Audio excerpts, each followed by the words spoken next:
எல்லோரும் எப்படி இருக்கீங்க? இன்றைக்கி வந்து எங்கள் அக்கா சமையலில் தான் வீடியோ எடுத்தேன். பீஃப் பிரியாணி கத்திரிக்காய் பச்சடி பண்ணியிருந்தாங்க.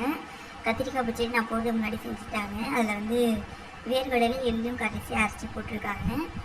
பீஃப் பிரியாணி எப்படி செய்யலான்னு நான் சொல்கிறேன். எண்ணெய் ஊற்றி பட்டை, கிராம்பு, ஏலக்காய், வெங்காயம், பச்சை மிளகாய் நல்லா போட்டு வதக்கிட்டு, இஞ்சி பூண்டு போட்டு வதக்கிட்டு, அப்புறமா மிளகாத்தூள் போட்டதுக்கப்புறமா தக்காளி நல்லா வதங்கினதுக்கப்புறமா வேக வச்ச பீஃப் கறி, அப்புறம் மஞ்சத்தூள், பிரியாணி மசாலா, மட்டன் மசாலா, தயிர் நல்லா கிளறி விட்டுட்டு கொத்தமல்லி போட்டாச்சு. அதுக்கப்புறம் தேவையான அளவு உப்பு போட்டுட்டு நம்ம கறி வேக வச்ச தண்ணியும் நார்மல் தண்ணி கரெக்டான அளவு போட்டுட்டு லெமன் புழிஞ்சிட்டாங்க.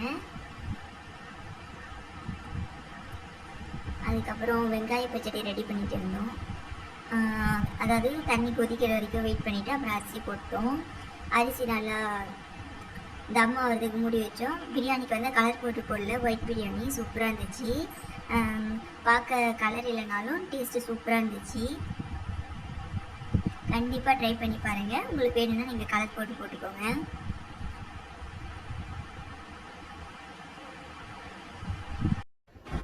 சப்ஸ்கிரைப் பண்ணிக்கோங்க. அஸ்ஸலாமு அலைக்கும்.